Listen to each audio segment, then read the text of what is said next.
Once again, we thank you for coming to enjoy the good old days of radio. Tonight, the Riverside Township radio players are pleased to bring you two shows we know you'll enjoy. The first is a Screen Guild Players version of the popular Philadelphia story, first appearing as a play on Broadway in 1939, and the following year adapted as a film starring Cary Grant, James Stewart, and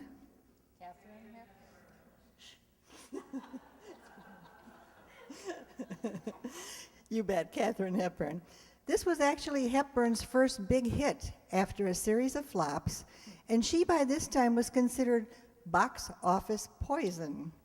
Not accepting defeat, she, with the help of Howard Hughes, meaning his money, I'm sure, acquired the film rights, enabling her to star in it, and the rest is history. The movie was nominated for 6 Academy Awards, winning 2 of them. Jimmy Stewart for supporting actor, and Donald Ogden Stewart, no relation, for adapting the screenplay. Another little bit of trivia. The leading role of Tracy Lord was based on an actual Philadelphia mainline socialite, Helen Hope Montgomery Scott, who was well known for her hijinks and was married to a friend of Philip Barry, the playwright. In the mid-50s, Philadelphia Story was remade as another film. Does anyone remember that name? I hear that. Who said High Society? Very good. It didn't quite reach the popularity of the original, but can anyone remember who starred in that one? And Frank Sinatra. Very good. Hey, you're a good group. Let's go back to the original, shall we? While Lux Radio Theater would present an hour-long version of movies that were popular at the time, the Screen Guild players managed to squeeze the entire story into 1/2 hour. And this will give us time to bring you another show later this evening, one with a surprise built in. So sit back, munch your popcorn, slurp your big gulp, and listen to the Philadelphia Story.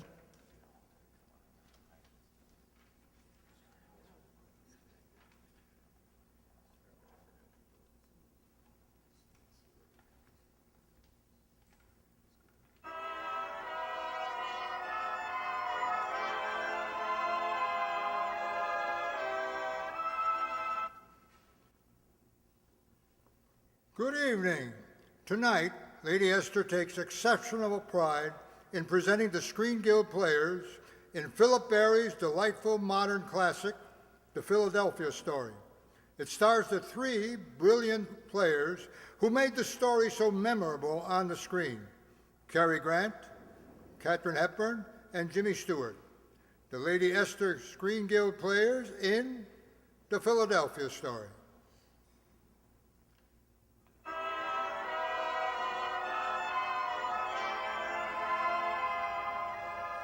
Tracy Lord's first marriage to C.K. Dexter Haven was dissolved by a vigorous right to the jaw. And now, Tracy is about to be married again. The season's most important event to mainline society in Philadelphia and streamline journalism in New York brings us to the office of Mr. Kidd, owner and editor of Spy magazine. Miss Embry, you'll take your camera, of course. Connor, you'll take your own special talents. Where? Yeah, what's the deal? Your assignment will be Spy's most sensational achievement, Tracy Lord's. Tracy Lord. Big game hunting in Africa, fox hunting in Pennsylvania, married on impulse and divorced in rage, and always unapproachable by the press. The unapproachable Miss Lords. Now look here, if you think that The Philadelphia Story. Closed were the portals of snobbish fox hunting. No, wait. No hunter of foxes is Spy magazine. Nevertheless, presented for the first time, and I quote, a wedding day inside mainline society. Or what the kitchen maid saw through the keyhole, unquote. You're the writer, Connor. I'm only the publisher. All right, publisher, take this. Quote, no hunter of buckshot in the rear is cagey, crafty Connor. Unquote. Close paragraph. Close job, close bank account. Look, Mr. Kidd, how could we even get inside the estate, let alone into the house? Now, it's been arranged. Miss Wallace, Yes, sir. send him in, please. Now, Liz, wait a minute. We won't do it. It's degrading, demeaning, undignified. So is an empty stomach. Now just relax. We'll have to. Hello. Who are you? Connor, this gentleman has been employed in our Buenos Aires office. I believe he can help us. How? Tracy Lord's brother, Junius, is in the American Embassy down there. He's an old friend of this gentleman. He'll introduce you to the family as an intimate friend of Junius. Gerald Junius. Well, does Tracy know this guy? Yes. You might say Tracy and I grew up together. You might also say that you're C.K. Dexter Haven, and you were Tracy Lord's first husband. Yes, you might say that. Holy mackerel, what goes on here? Oh, I remember that honeymoon very well, Mr. Dexter Haven. You and she in a little sailboat. The true love, wasn't it? That's right. I rather thought our honeymoon was our own business. Incidentally, he paid for all the cameras, Mike. I got a sweet letter of apology, too. Oh, always the gentleman, huh? I wouldn't count on that. Now then, what are the plans? The wedding is Saturday. This is Tuesday. They should spend tomorrow night as guests of the Lords. Now, wait a minute. There's something screwy here. Now, if he's resigned, why is he doing this? Aha. Oh, I get it, mister. You want to get even with your ex-bride. As one gentleman to another, that may be exactly what I want. I'll have a car pick you up in North Philadelphia tomorrow noon. Good day. Well, how do you like that? He walks out on us just as though we were... Handkerchief, Mike? There's a little spit in your eye. It shows.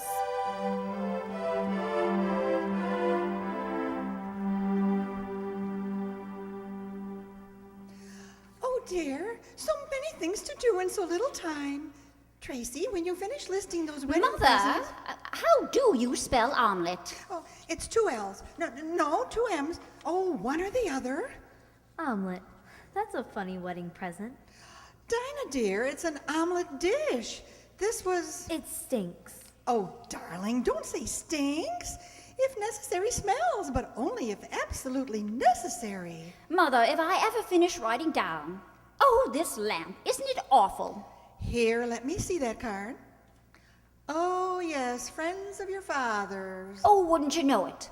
What are they, tap dancers, or are they just musical comedy producers? Tracy, that's hardly fair to your father's interest in the arts. The arts? The art of putting up a fortune to display the shapely legs of some... Tracy, please. Well, I'm certainly glad George isn't like that. Mother, isn't George an angel? George is an angel. Is he handsome or is he not? George is handsome. I like Dexter. Really? Then why don't you stop the wedding? How? Get smallpox. Oh, please. Don't give her any ideas, Tracy. Now, Dinah. Oh, gee, Tracy's always so mean about Dexter. Well, darling, he was rather mean to her. Did he really sock her? Dinah. Really, Mother, if I don't choke her before Saturday. That would stop the wedding, wouldn't it? It would not. And you're supposed to be riding, young lady. Yes, Dinah, they must be waiting at the stables. All right, all right. Mother, Yes, dear. how do you get smallpox? Dinah, please, go away. Oh, I'm going.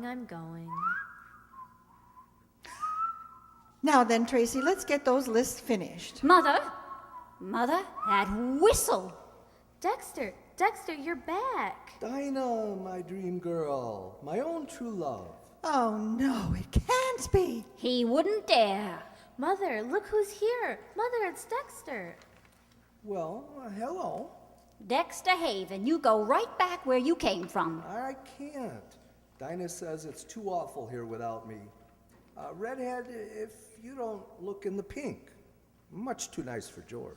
If you think you can walk in here and just think that- Dexter, tell me, how is Junius? Oh, Junius is fine. Heartbroken, of course, not to be here for the wedding.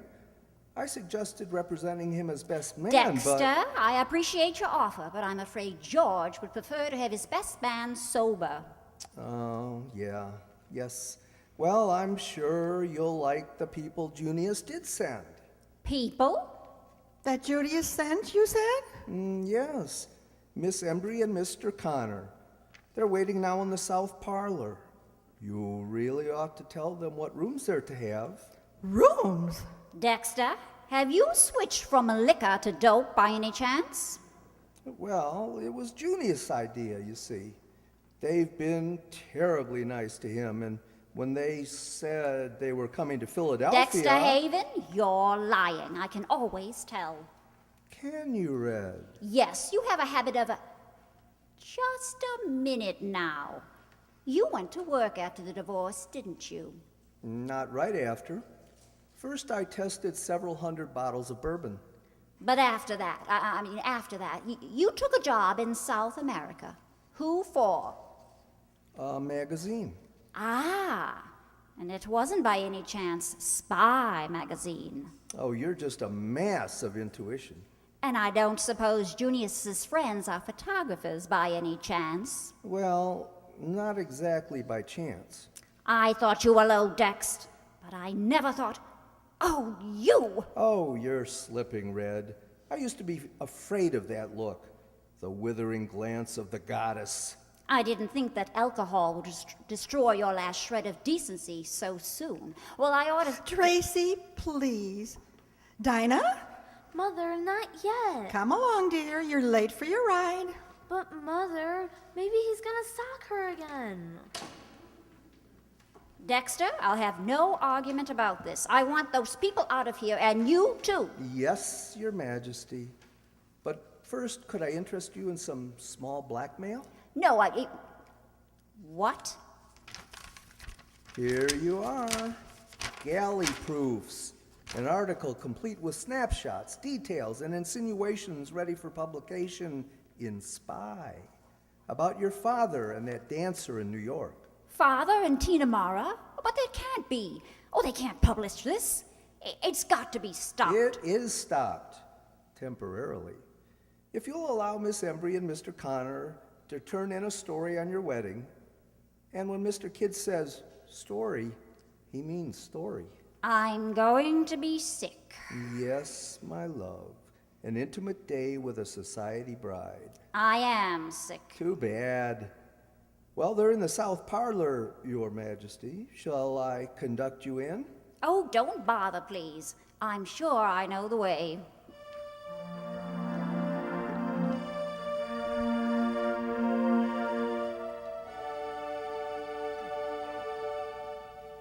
I'm Tracy Lord, though I suppose you know that. Any friend of Junius is a friend of, oh, it's so nice having you here with us. Oh, we're happy to be here. It's a pleasure. Oh, too bad Junius couldn't be here. At least one male member of the family should... Where's your father? Oh, darling Papa. Oh, I do hope you'll stay for my wedding. Yes, we'd like to. That was more or less the idea. Well, the house is rather a mess, of course, but we will try to make you as comfortable as possible. Oh, what a cunning little camera. Yes, I take pictures with it. Well, I hope you'll take loads. Dear Papa and Mama aren't allowing any reporters in. Well, except for little Mr. Grace, who does the social news. Mr. Connor, can you imagine a grown-up man sinking so low? No, it does seem pretty bad. You're sort of a writer, aren't you, Mr. Connor? Well, sort of. A book? Uh-huh. Under what name do you publish? My own, Macaulay Connor. Just try and call me that. I won't. What's the Macaulay for? My father taught English history. I'm Mike to my friends. Of whom you have many, I'm sure.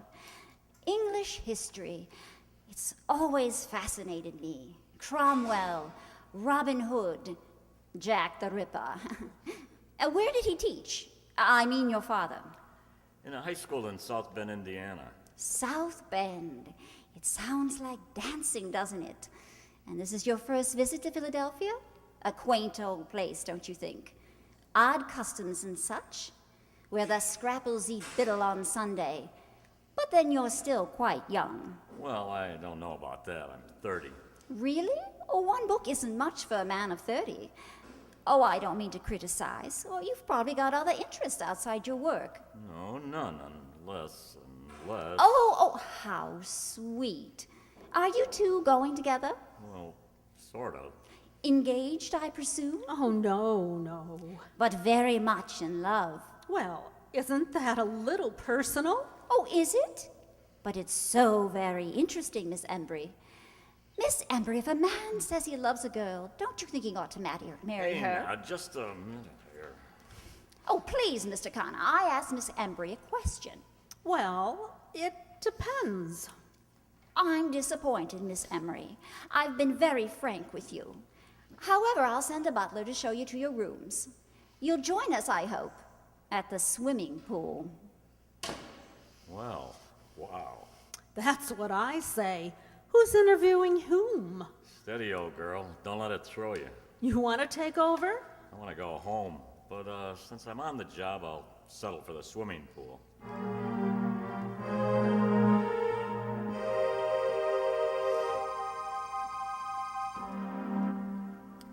Well, then she came out, and then he wandered in. Oh. Oh, Mr. Connor. Yes, you said to come down here. I didn't mean to interrupt your reading. Nothing important, I hope. Oh, you bet. It's very important. It's your book. Oh, I didn't know you had it. Well, I didn't. I sent to the library for it. Oh, you like it? I like it very much. Well, especially the story called With the Rich and the Mighty. I think I like that one best. Really? I got the title from a Spanish peasant's proverb. With the rich and mighty, always a little patience. I like that. Well, tell me something, will you, Connor? When you can write a book like this, how can you possibly do anything else? Well, you'll never believe it, but there are people in this world who have to work for a living. Well, yes, of course, but people buy books, don't they? Not if there's a library around. That book represents 2 solid years' work that netted Connor less than. Oh, heck, that's Dexter. Look, stand by, will you, Connor? I don't want to be alone with him. Well, there you are. Found you just where I thought you'd be. Fancy seeing you here. Orange juice? Certainly. Oh, don't tell me you've forsaken your beloved whiskey and whiskeys. No, but I think a pale pastel shade would be a better color for me today. How about you, Mr. Connor? You drink, don't you? Alcohol, I mean. A little. A little? And you a writer? Dexter, will you do something for me? Anything red. What? Crawl into some small hole until after the wedding. I couldn't do that. At least not until I've had it. Connor, don't miss a word. Don't miss a word. We're going to talk about me. Why not? You find the subject fascinating. You're far and away your favorite person in the world. Of course, Mr. Connor, she's generous to a fault. To a fault, Mr. Connor. Except to other people's faults. For instance, to what used to be my deep and gorgeous thirst. Disgusting. A weakness, sure. And strength is your religion. Well, then I realized I was not expected to be a loving husband and a good companion, but a kind of a high priest to a virgin goddess. Dexter, you're just... Well, then my drinks grew more frequent and deeper, that's all. Oh, Connor, don't you let him make you think. Why, he's gone. I like him. Dexter, what are you trying to make me out as? Red, what do you fancy yourself as?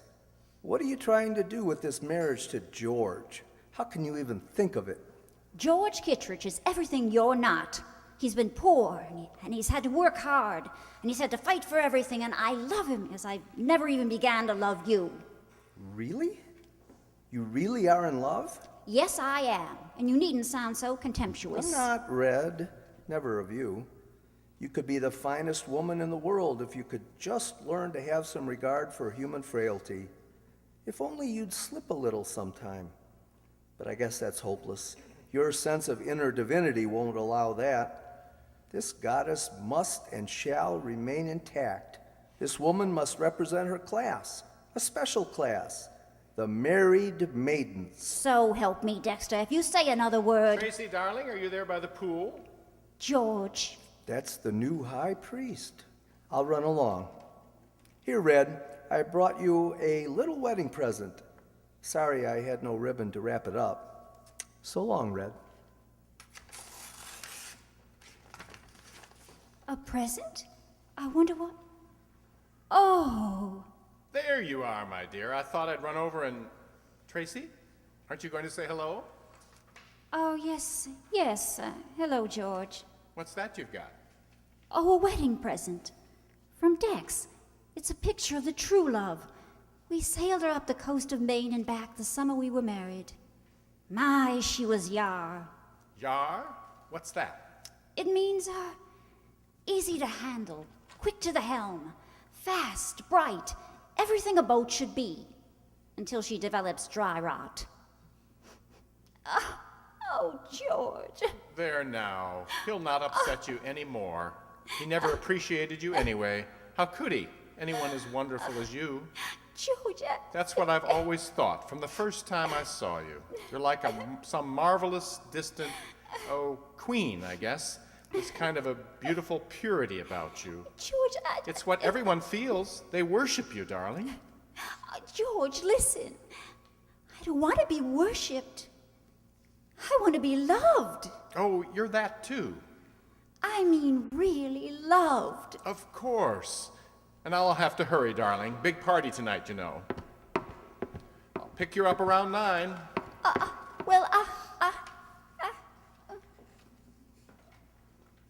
Connor? Hey, Connor. Are you around somewhere? Yeah, you're in the dressing room. Were you calling me? Yes, I was. Connor, do you ever take a drink? A drink?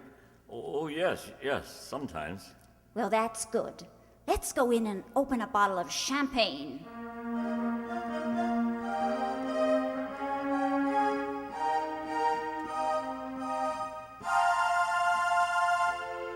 The second act of the Lady Astor Screen Guild play show, starring Katharine Hepburn, Cary Grant, and Jimmy Stewart, will follow in a moment. But first, a word from Lady Esther. Have you heard what's new and smart in Easter hats? There are lots of styles to choose from. Adorable little hats made entirely of flowers. Perky bowlers with rolled up brims. Bewitching bonnets to frame your face with beauty. But here's the one style note that's most important. The new spring hats are worn back off the forehead. They give the world a good look at your face. Well now, how about your skin? Will it have a lovely springtime look to show the world? It will if you use my new spring face powder shade called Bridal Pink. Lady Esther Bridal Pink is fashion right for spring and beauty right for you. Now at last, you don't have to worry about which shade of face powder is right for you. Here for the first time is one shade of face powder that's right for 4 basic types of skin. If you're a blonde, Bridal Pink will dramatize your blondness, make your skin look softer, more alluring. If you're a brunette, Lady Esther Bridal Pink will intensify the contrast, make you look so much more romantic. If you're a brunette, Bridal Pink will give an exciting lift to your whole appearance. And if you're a redhead, Bridal Pink will wake up your skin, give it the life and warmth it needs to go with your hair. Buy a box of Bridal Pink tomorrow. Don't wait for spring. Start now to use this lovelier face powder shade, which makes even a bride look more romantic.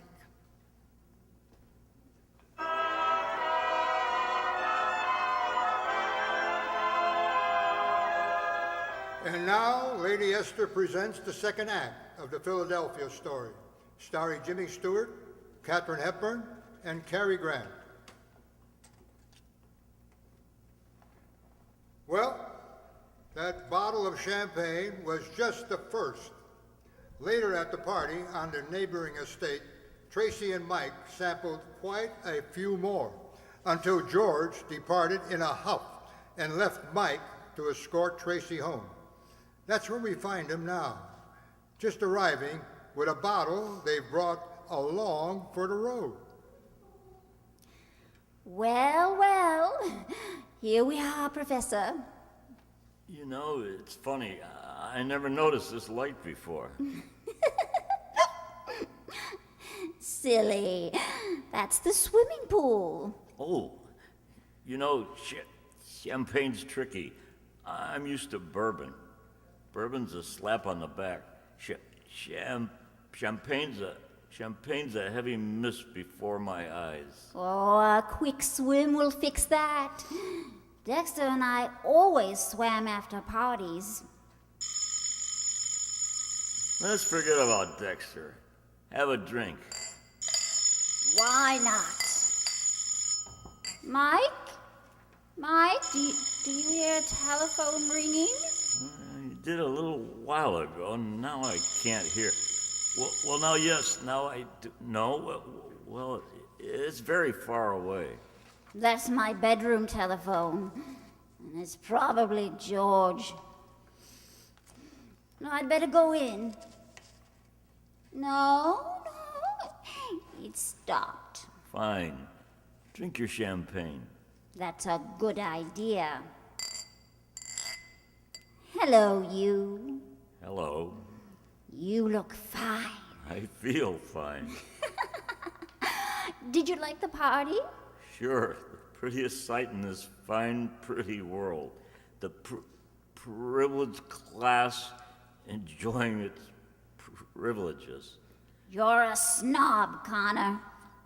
No doubt. No doubt. Hey, Tracy. Hey, you can't marry that guy. George, I'm going to. Why not? You don't match up. Professor, you're stepping out of character. My mistake. Oh, well, don't apologize. Who's apologizing? Really, I never knew such a man. I guess I never knew a girl like you, Tracy. Yeah? Tracy, you're wonderful. There's a magnificence in you.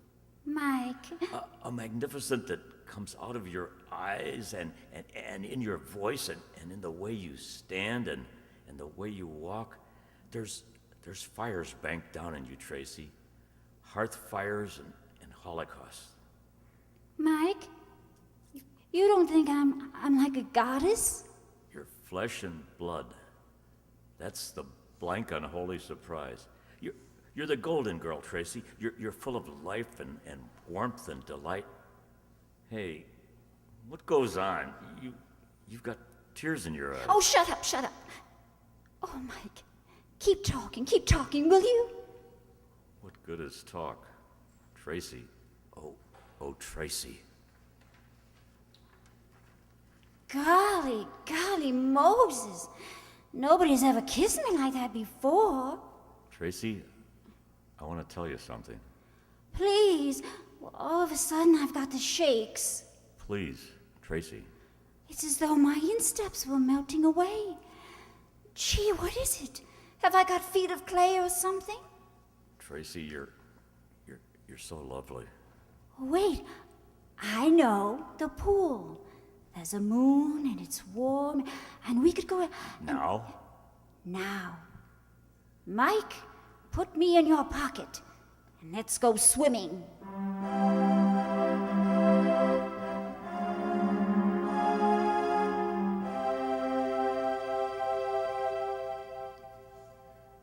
Don't you see, Dexter? I had to tell someone. Oh, I could hardly wait till you got here this morning. Yes, but Dinah, my love, are you sure it wasn't just a dream? Well, I can't be positive, but Good morning. What ho! The bride. in her wedding dress? Such a lovely day. Is everybody fine? That's fine. How fine are you? I don't know what's the matter with me. I can hardly open my eyes. I must have had too much sun yesterday. It's awfully easy to get too much. Tracy, you're not really going to, are you? Going to do what? Marry George after last night? Last night? What are you talking about? Tracy, don't you even remember? Remember what? I've been telling Dinah.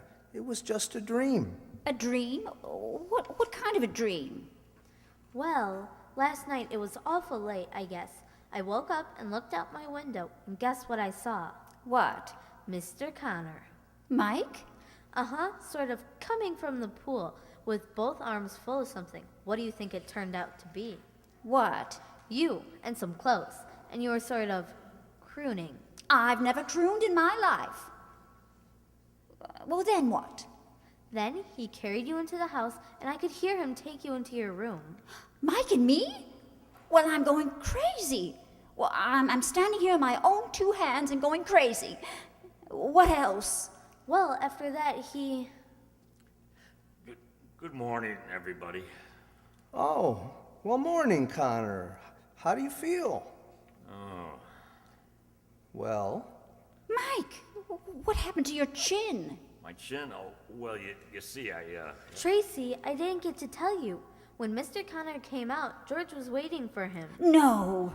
Yes, and Mr. Connor sort of got hit on the chin. George? no, me. You? Dax, you were there too? Oh, good grief. Why didn't you sell tickets? I'll say Dexter was there. What a clip he gave me. Oh, I'm sorry, Mike. I thought I'd better hit you before George did. He's in better shape than I am. Dex? Mike? Will someone please tell me what happened before I go stark raving mad? On the level, you don't know? Of course I don't know. I don't remember anything. Ah, lucky Tracy. She's drawn a blank. Shut up, Dex. Mike, you tell me. Well, you see... Tracy, are you ready, darling? The guests are all here and the bishop's waiting. Oh dear, where is George? George, good heavens, Tracy, I forgot. He was here at 10 and left this note. For me? I wonder what it could be. Go on, read it out loud, Red.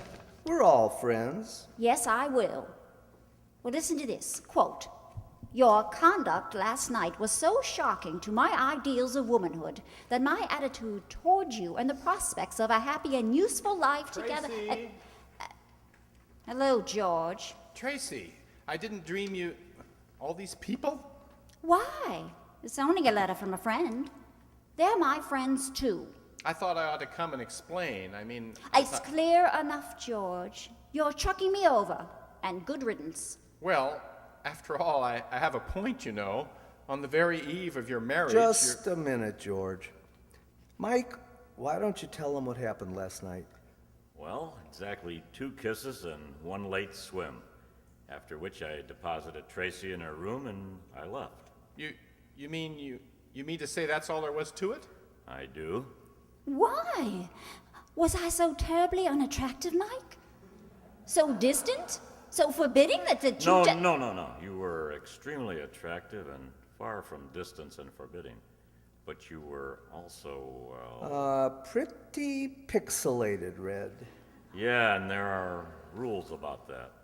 Thank you, Mike. I think men are wonderful. Tracy, perhaps I was a little hasty, but, well, a man does expect his wife to... To behave herself, naturally. To behave herself naturally. Will you please?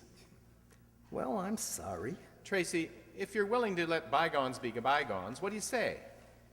Goodbye, George. I beg your pardon? I said goodbye. But we were... You see, you're much too good for me, George. You're 100 times too good. And I'd make you most unhappy, most. Well, very well, if that's how you want it. Probably it's just as well. Good day. Congratulations, Red. Or is that proper without a groom? Maybe we can make it proper, Tracy. Yes, Mike? I got you into this, I'll get you out. Will you marry me, Tracy? No, Mike. Thank you, but no. Why not? Because I don't think that nice girl with a camera would like it very much. And I'm not sure that you would. And I'm even a little doubtful about myself. There goes your wedding music, Tracy. And besides, I made a mistake yesterday. I opened a wedding present too soon. A present without any ribbons on it. Red? Just a picture of a boat. A boat I don't think I've ever forgotten. Red, I've got an old wedding license. The one we didn't use when we eloped. What do you say? Dex, are you sure? Well, not in the least. But I'll risk it. Will you? And, well, you wouldn't be doing it just to save my face? Why shouldn't I save it? It's a nice little face. Oh, Tex, I'll be yar this time, darling. I promise I'll be yar. Be whatever you like. You're my redhead. You all set? All set. Oh, I've never been so full of love. Mike, how do I look? Like a queen, like a goddess. That's funny, Mike, because you know how I feel? For the first time in my life, I feel like a human being.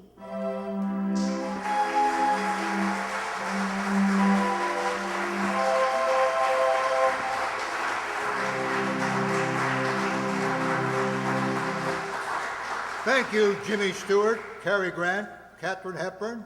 Whoops. I think we should call you by your un-Hollywood names. As Mike Connor, we have Dave Sanchi.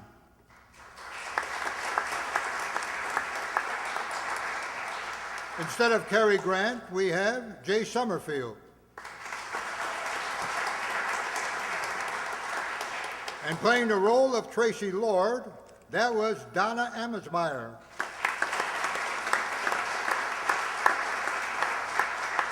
Her mother was Ellie Babka.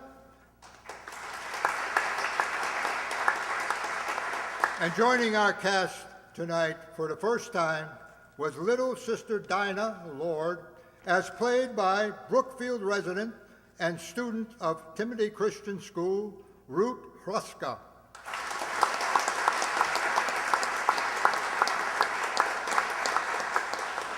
Others in tonight's cast was the photographer, Liz Embry, portrayed by Judy Marsh,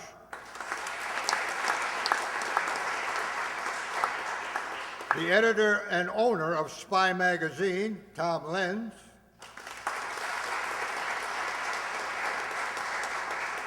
and poor left at the altar George Kittredge was Walt Kovarik.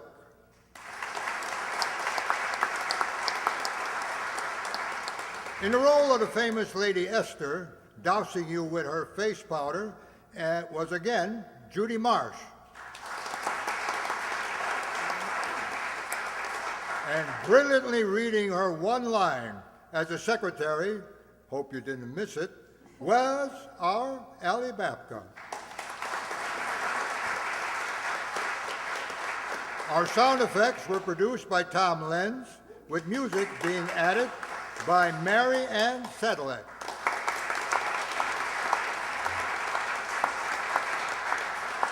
This is Truman Bradley speaking for Lady Esther. Whoops, I did it again. I'm John Shefke, and we'll be back in just a moment.